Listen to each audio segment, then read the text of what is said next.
Nagpasaklolo ang mga nakatira sa isang barangay sa Maynila na 2 linggong nawalan ng supply ng kuryente.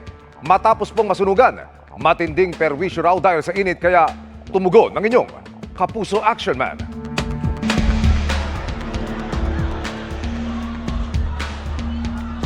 Sa sunog na sumiklab sa Interior 26 V Mapa Barangay 596 sa Santa Mesa, Maynila nitong 2 ng Mayo, may isang senior citizen na namatay. Hindi makapasok pre ha, malaki na yung sunog. Atras na! Wala na, patay na yung ilaw pre. At mahigit 30 individual na nawala ng tirahan. Ang ilang maswerteng hindi nadamay sa sunog ramdam ang epekto ng trahedya sa kanilang lugar. Gaya ng pamilya ni Imelda. Halos 2 linggo kaming walang kuryente. Malaking perwisyo ang di nakakatulog ng maayos sa sobrang init. Sinubukan na raw ilapit ng mga apektadong pamilya sa Meralco ang problema pero Ang sabi lang daw po ng Meralco ay naka-line up po kami. dumulog ang inyong Kapuso Action Man sa Meralco. Paliwanag nila, hindi agad na ibalik ang kuryente dahil kailangan daw muna nilang magsagawa ng masusing inspeksyon sa mga pasilidad nilang naapektuhan ng sunog para matiyak ang kaligtasan ng publiko. Ngayong natapos na nila ito, naibalik na rin ang kuryente noong 16 ng Mayo. Lubos namang nagpapasalamat ang pamilya ni Imelda at kanyang mga kapitbahay. Mission accomplished tayo mga kapuso. Para po sa inyong mga sumbong, pwedeng mag-message sa Kapuso Action Man Facebook page o magtungo sa GMA Action Center sa GMA Network Drive, corner Samar Avenue, Diliman, Quezon City. Dahil sa lamang reklamo, pang-abuso o katiwalian, tiyak may katapat na aksyon sa inyong Kapuso Action Man. Karamihan ng mga kaso ng rabies sa bansa ay bunsod ng kagat o kalmot ng mga aso at pusa. Partikular na problema ang mga aso at pusang gala, pati mga alagang hayop na hindi bakunado sa rabies. Nakatutok si Mark Salazar. Pet lovers daw ang mga Pilipino, sabi ng SWS survey noong 2023. Dahil 64% ng Pinoy households may pets. Pero tila marami sa mga nag-aalaga ay hindi naman pamilya ang turing sa pet nila. Pagka nanganak yung aso nila, ipapamimigay nila kasi cute. And then yung dog po na yun, pag lumaki at nagkaroon ng sakit, papabayaan po nila. Yun po yung nagiging stray. And then most of the puppies po na nailalabas ay mga females din. So nanganganak at nanganganak. Ganyan ang problema ng Quezon City, gaya rin ng ibang lugar. Umaabot nga sa 300 stray animals kada buwan ang nare-rescue nila, pero hindi pa rin sapat para habulin ang dami at bilis ng panganganak ng stray sa kalsada. Isipin mo namang ang isang babaeng aso ay kayang magsilang ng 30 tuta sa loob ng isang taon.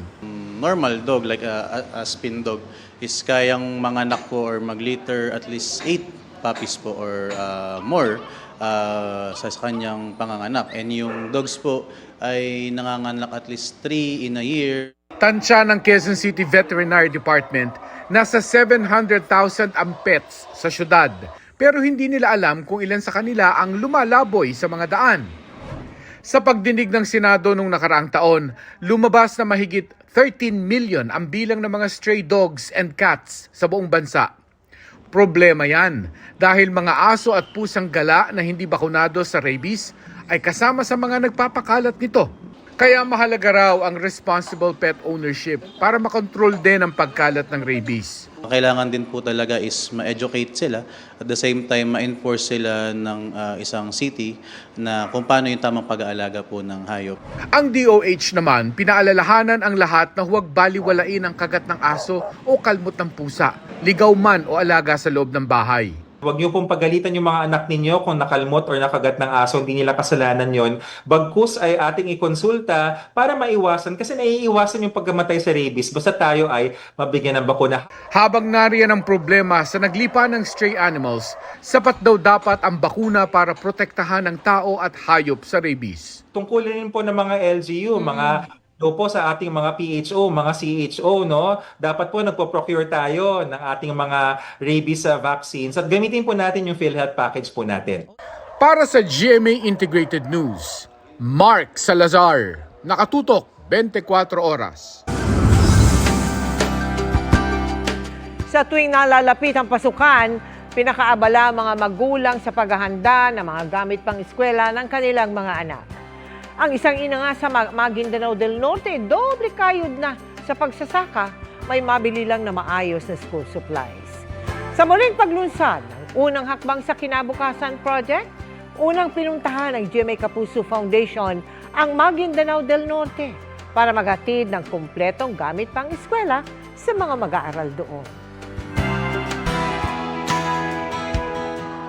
Ilang araw na lang, pasukan na. Kung ang ilang bata excited na sa kanilang mga bagong gamit pang eskwela.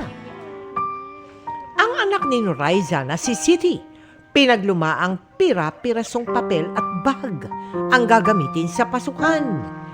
Matapos pumanaw ang asawa noong 2019, mag-isa nang itinataguyod ni Noriza ang mga anak sa pagsasaka ng mais. Kumikita siya ng 500 piso kada araw kapag panahon ng taniman o anihan. Pero minsan wala ring kita, kaya't bawat barya mahalaga para sa mga anak. Tiada ba unira na pagkapasok ko siran, asara makaswasira. Batid ng mga anak ang sakripisyo ng kanilang ina.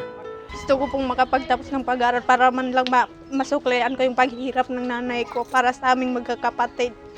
Sa darating na balik eskwela, layon ng GMA Kapuso Foundation na magkaroon ng sapat na school supplies ang mga batang nangangailangan. Una nating pinuntahan ang Maguindanao del Norte. Dala ang kumpletong gamit pang eskwela para sa kinder hanggang grade 1 students sa ilalim ng unang hakbang sa Kinabukasan Project. Ang GMA Kapuso Foundation tumutulong talaga sa mga magulang para maitaguyod ang edukasyon ng kanilang mga anak. Alam ko na napakahirap bumili ng kumpletong school supplies, lalo na sa panahon ngayon. Sa murang edad, nare-realize na nila na importante talaga yung makapag-aral at makapagtapos. At isa yon sa mga susi para sa kapayapaan ng lugar na to. Pinalamat ako kano saka kaya tabangin orang kaya pakako mga mata ka para sa kaya bawasan sa wida kalaka. Okay. Sa mga nais makiisa sa aming mga proyekto, maaari po kayong magdeposito sa aming mga bank account o magpadala sa Cebuana Lulier. Pwede ring online via GCash, Shopee, Lazada at Globe Rewards. Mga kapuso, opisyal nang idineklara ng Pag-asa na nagsimula na po ang tag-ulan sa bansa. Ayon sa Pag-asa, hudyat ng pagsisimula ng tag-ulan ang naobserbahang mga kalat-kalat hanggang malawakang pag-ulan sa kanlurang bahagi ng Luzon at Visayas. Sa nakalipas na 5 araw, bunsod po ng habagat.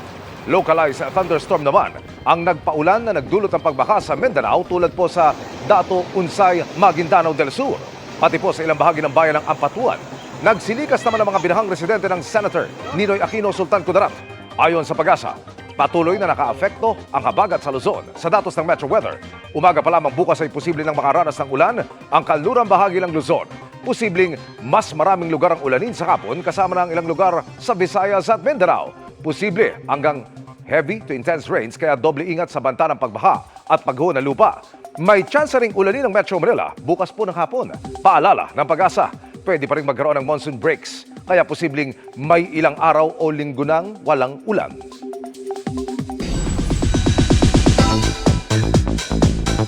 Stronger na daw si Sparkle star Kylene Alcantara. All thanks daw ito sa kanyang support system. Kabilang na dyan ang mas lumalalim na friendship with Beauty Empire co-star Barbie Fortesa. Yan ang chika ni Aubrey Carampel. I am stronger and I'm better now. In high spirits, si Sparkle star Kylene Alcantara na sa kabila raw ng mga pinagdaanan ay nananatiling grateful and hopeful. Isa sa ipinagpapasalamat ni Kylene ang kanyang friendship with Barbie Fortesa na co-star niya sa upcoming GMA Network, Creation Studios at View Philippines series na Beauty Empire. Hello, CEO ng mga hindi kagandahan. Andito pala ang self-proclaimed CEO. Katunggaliman niya sa serye. In real life, mas naging close pa raw sila ni Barbie, lalo na magkasama sa South Korea kung saan may mga kinunang eksena para sa serye. Even though we're just there for 4 days, iba yung sa aming dalawa ni Barbie, iba yung naging bonding namin dalawa. Yung friendship namin, napunta talaga siya sa ibang level. Thankful din si Kylene sa family at iba pang kaibigan na kanyang support system. Sila alam nila lahat ng nangyayari or nangyayari sa aking buhay. And sa kanila kasi parang automatic naman na tutulong talaga sila. I mean, basta sila na nakakaalam na I just love them so much. And hindi ako makakalagpas sa kung ano mang napagdaanan ko kung hindi dahil sa kanila. Kahit naman busy sa trabaho and showbiz commitments, sinisigurado raw ni Kylene na bigyan ng oras ang sarili.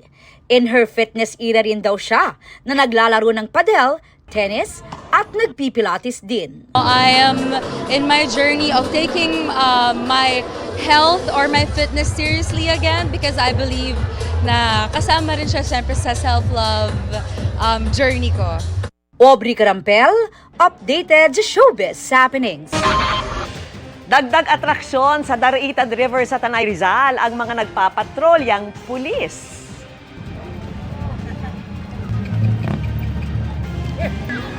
Hindi kasi sila nakasakay sa police mobile kundi sa mga kabayo. Ang malakawboy nilang dating kinagiliwan ng mga turistang naliligo sa lugar. Ayon sa mga pulis, mas madali nilang nararating ang mga liblib na lugar at komunidad sa pamamagitan ng horse patrolling. Inisyuhan ng Cease and Desist Order ng Department of Transportation at ng Civil Aeronautics Board ang online booking platform na AirAsia Move dahil sa umano'y overpricing. Kaugnayan ang report ni Leyte Representative Richard Gomez kay Transportation Secretary Vince Dizon na halos 80,000 piso ang bili niya sa dalawang one-way air tickets mula Tacloban pa Maynila sa naturang platform. Pinag-aaralan na ang paghahain ng kasong economic sabotage laban sa booking platform. Pinag-utos din ng DOTR sa PNP Anti-Cybercrime Division ang pagpapasara sa website nito.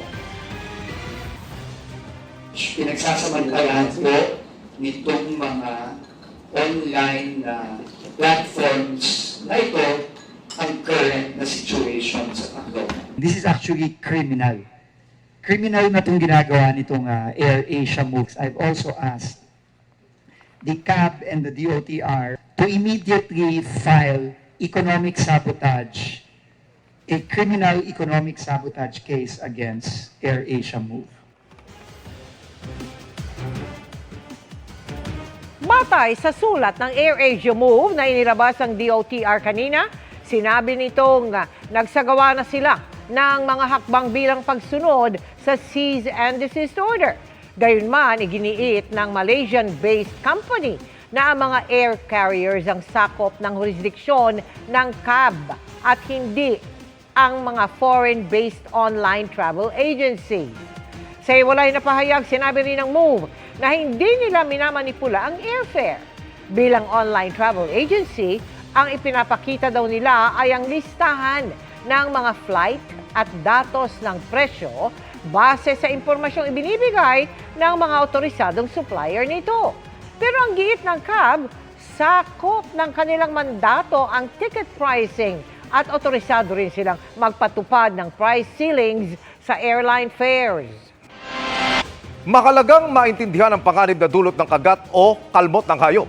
May mga pagkakataon kasing binabaliwala lang ito at tila hindi alintana ang posibilidad ng sakit na rabies. Babala ng mga eksperto, dapat itong maagapan bago pa lumabas ang mga sintomas dahil pag nangyari ito, huli na ang lahat. Panoorin ang ulat ni Dano Tingkungko. Ang mamatay sa rabies ang isa marahil sa pinakamasahol na paraan ng pagkamatay. Hindi lamang para sa pasyente kundi para na rin sa kanyang mga mahal sa buhay. Nakukuha ang rabies virus sa laway ng isang infected na hayop gaya ng aso at pusa na nangagat, nangalmot o nagkakontak sa mata, bibig o sugat. Ang pinupunterian nito ang nervous system ng isang tao. Ayon sa mga eksperto, maaaring tumagal ang incubation period ng 1 hanggang 3 buwan. Pero may pagkakataong inaabot hanggang 16 na taon bago lumabas sa mga sintomas ng rabies. Kung gaano kalakas yung virus na naka-infect sa isang pasyente. Number 2, kung yung immune system ng pasyente ay mahina, syempre mas mabilis mag-develop ng rabies. Number 3, kung gaano kalapit sa utak at sa spinal cord. Mas malapit sa utak at sa spinal cord, mas mabilis mag-develop ng signs and symptoms of rabies. At number 4, kung gaano kalalim yung sugat. Bago mangyari ito, kailangan makapagpabakuna na ang nakagat. Dahil kapag umabot na ang virus sa utak, unang lumalabas na sintomas ang lagnat, pananakit ng ulo at panghihina. Ang mas malalang sintomas, pagkatuliro, pagdedeliryo, paglalaway at hydrophobia o takot sa tubig at aerophobia o takot sa hangin. Na-hijack ng virus yung utak, nagiging disorganized yung responses ng katawan. Dapat kasi, para mabuhay ang isang tao, dapat sabay-sabay. May organization, ang paghinga, ang pagtibok ng puso, diba? Yung pag-travel ng signals from the brain to the different organs of the body, dapat yan coordinated. Yun yung naaapektuhan ng rabies virus. Ayon sa World Health Organization, oras na umabot na sa central nervous system ang virus, fatal o nakamamatay ang rabies sa 100% of cases. Kapag ang virus ay nakaabot na sa spinal cord at nakaabot na yan sa utak, papasok na yung pasyente sa prodromal phase at eventually magiging restless at comatose ang pasyente. Kapag pumasok na yung pasyente sa prodromal, comatose phase, wala na tayong magagawa. Kung hindi agad makakapagpabakuna sa kung anumang dahilan, mainam na hugasan ng sugat. Ang una mo talagang dapat gawin ay hugasan yung sugat.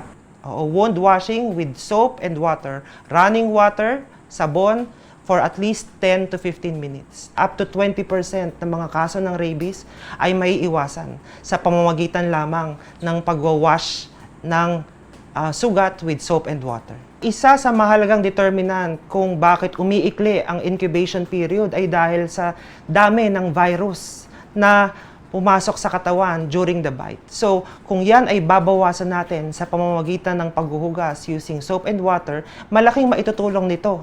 Paalala rin ng mga eksperto, hindi dapat pinapatay ang kumagat na hayop, lalo't mahalagang maobserbahan ito sa loob ng 14 na araw. Kadalasang misconception ng mga tao na kahit anong hayop, basta nakakagat ng tao, automatic na magde-develop yan ng rabies. Hindi po ganon.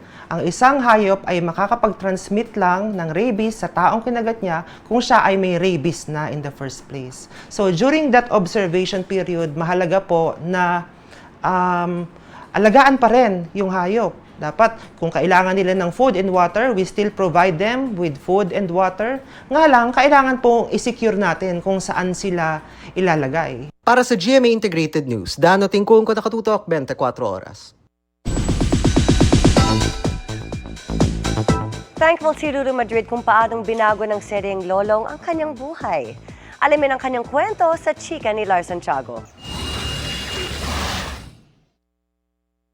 Sabi mo na ba sa kanya lahat, pati ang pagbubuntis mo? Ngayong gabi, yayanigin ng isang matinding balita ang Lolong, pangil ng Maynila. Buntis si Elsie? Sino nga kaya ang tunay na ama ng ipinagbubuntis ni Elsie played by Shaira Diaz? Si Boss Ivan ang ama.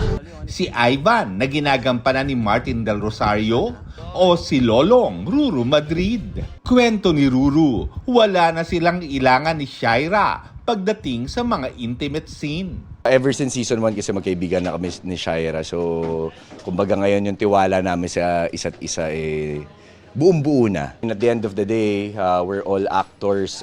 Pero kapag may intimate scene, nagpapaalam pa ba si Ruru sa girlfriend na si Bianca Umali? Di naman kami yung tipong kailangan magpaalam. Kumbaga pinapaalam lang namin na, mamaya pala. Para at least alam namin yung mga i-expect. Kasi syempre, ayaw naman namin na parang bigla na lang siyang i-ere. Tapos magugulat na lang yung isa na, ba't may gantong eksena ka, di ba? Tanggap rin daw ni Ruru na may mga pagkakataon na kailangang gumawa ng kissing scene si Bianca. Ngayon kasi si Bianca may mga eksena na siya na mga kissing scenes na rin, di ba? At katulad nga sinabi ko, hindi naman na natin maiiwasan yan. So kami siguro sa relationship, malaking factor na pares po kaming aktor.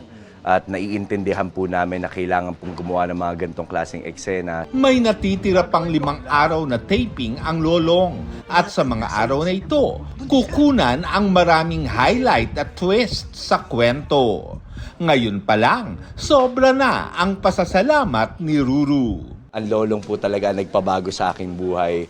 So I'm just very grateful and I'm very excited sa ano po yung mga mapapanood po ng ating mga kapuso. Matatanggap nga ba ni Lolong si Julio bilang ama? At ano nga ba mangyayari sa kanila ngayon na nagkalayo na naman sila ng pamilya niya? Nagkalayo ulit sila ni Elsie. War Santiago, updated sa showbiz happening. At yan ang mga balita ngayong Lunes. Ako po si Mel Tiangco. Ako naman po si Vicky Morales para sa mas malaking misyon. Para sa mas malawak na paglilingkod sa bayan, ako po si Emil Sumangil. Mula sa GMA Integrated News, ang News Authority ng Pilipino. Nakatuto kami 24 oras.